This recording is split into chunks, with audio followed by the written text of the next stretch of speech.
Bro, udah pada tahu belum bro? Keringat tukang kuli itu berbagai rasa. Lu nggak percaya?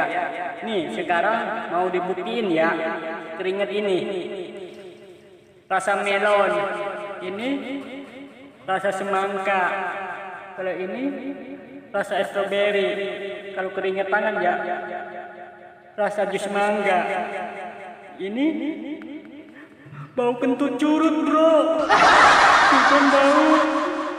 Ternyata benar kan, keringat tukang kuli itu berbagai rasa buah-buahan.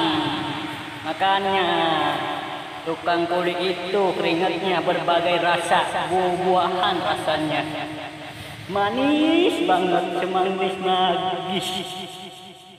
Aduh bro. Ternyata jadi tukang kuli capek banget ya bro. Gini nih, kalau suami sayang istri,